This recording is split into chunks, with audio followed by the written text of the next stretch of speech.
খাদিজাতুল কুবরা রাদিয়াল্লাহু তাআলা আনহা বাণীতে রাসূল আহত হয়ে, নির্যাতিত হয়ে, কষ্ট পেয়ে, হাতে পায়ে কাটা বিদ্ধ হয়ে, কাফেরদের পাথরের আঘাতে রক্তাক্ত হয়ে রাসূল রক্তমাখা শরীর নিয়ে এক বুক কষ্ট নিয়ে যখন খাদিজার বাড়িতে প্রবেশ করতেন, খাদিজাতুল কুবরা রাদিয়াল্লাহু তাআলা বলতেন, নিমিষেই আমার দয়াল নবীর সব ব্যথা মুছে যেত। বলেন সুবহানাল্লাহ।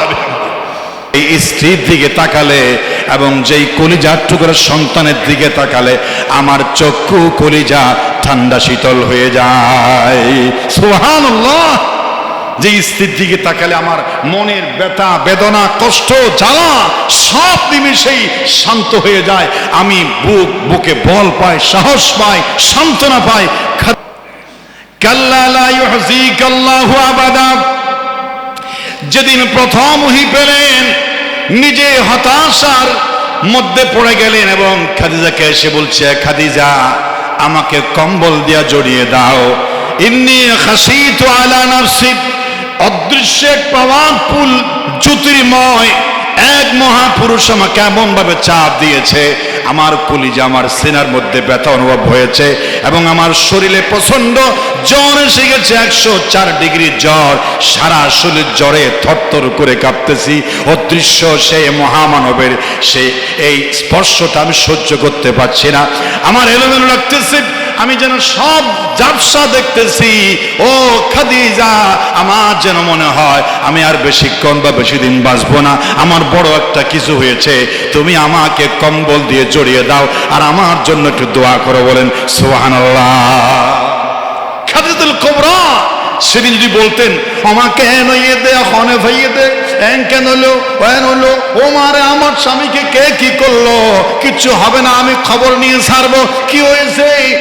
যদি এলোমেলো কথা বলতো, চিৎকার মারতো, হতাশাগ্রস্ত, খাদিজাও হতাশা প্রকাশ করতো, রাসূলের হতাশা আরো বেড়ে যেত।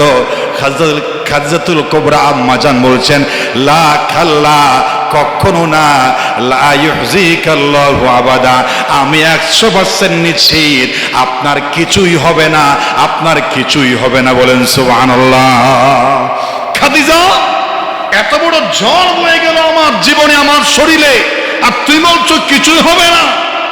বলে আমি নিশ্চিত কিছুই হবে না, কারণ ইন্নাকা লা তাসিলুর রাহমা ওয়া তুগরিউজ যায়ফা ওয়া তাকসুমুল মা'দুমা।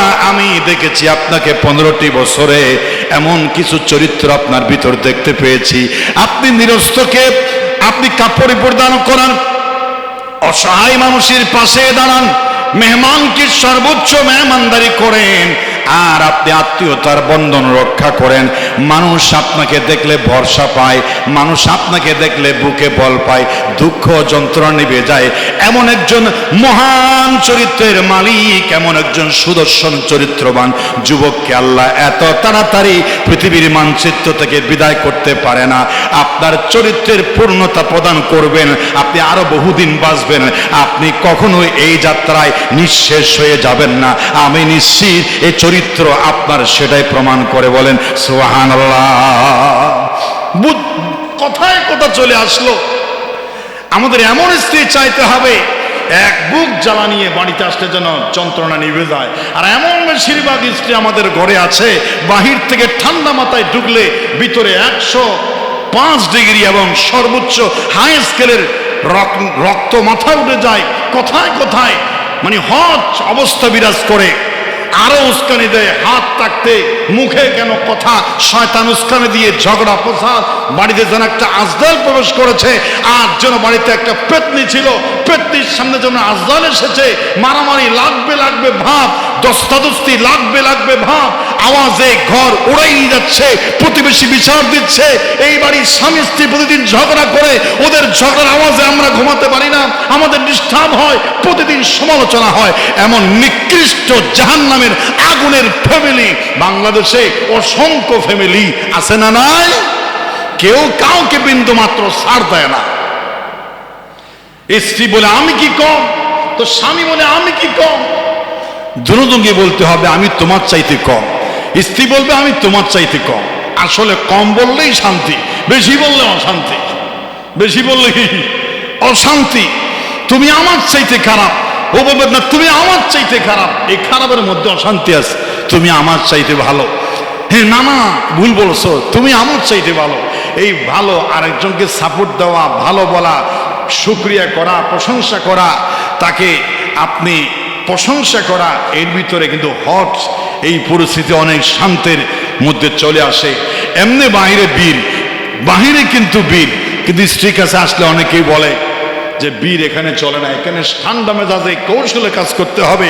আপনার বাহু শক্তিতে বল থাকলেও, আপনার দেহ শক্তিতে বল থাকলেও আপনাকে কৌশলে মার দিতে হবে।